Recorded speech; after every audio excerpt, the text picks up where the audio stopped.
একটা ইঁদুর এক কৃষকের বাড়িতে গর্ত করে সেই গর্তের মধ্যে বসবাস করত।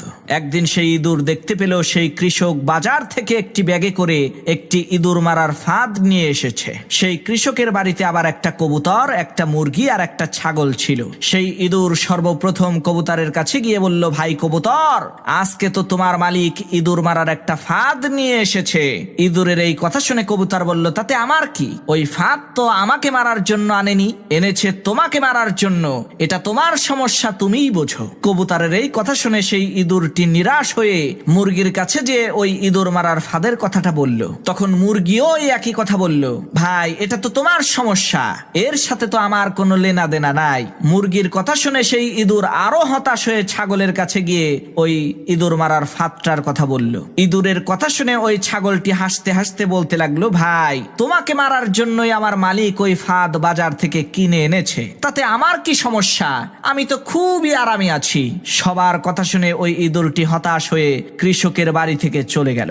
এদিকে কৃষকের ঘরে পেতে রাখা ইঁদুর মারার ফাঁদের মধ্যে একটা সাপ আটকে গেল।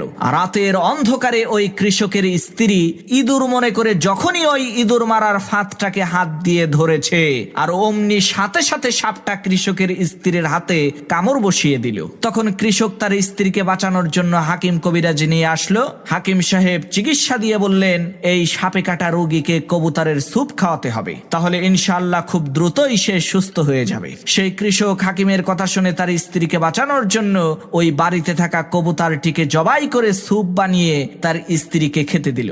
এদিকে তার স্ত্রীর অসুস্থতার কথা শুনে আত্মীয় স্বজনেরা তাকে দেখতে আসলো। তখন ওই কৃষক বাড়িতে থাকা ওই মুরগিটাকে জবাই করে গোশত রান্না করে বাড়িতে আসা মেহমানদেরকে আপ্যায়ন করলো। আল্লাহর কি কুদরত! কিছুদিন পর ওই কৃষকের স্ত্রী সুস্থ হয়ে গেল, যার কারণে ওই কৃষক আনন্দিত হয়ে তার বাড়িতে থাকা ওই ছাগলটাকে জবাই করে এলাকার লোকজনদেরকে দাওয়াত করে খাওয়ালো। প্রিয় ভাইরা আমার, আজকে আমাদের ফিলিস্তিনের মুসলমান ভাইদের বিপদ দেখে যদি আমরা হাসি ঠাট্টা করি, তাদের ব্যথায় যদি আমরা ব্যথিত না হই, তাহলে খুব শীঘ্রই আল্লাহ তাআলা আমাদের ওই মুসলমান ভাইদেরকে ইঁদুরের মতো দূরে কোথাও সরিয়ে নিয়ে যাবে, আর তাদের বিপদকে আমাদের উপরে চাপিয়ে দিয়ে আমাদেরকে কবুতরের স্যুপ বানিয়ে ছাড়বে।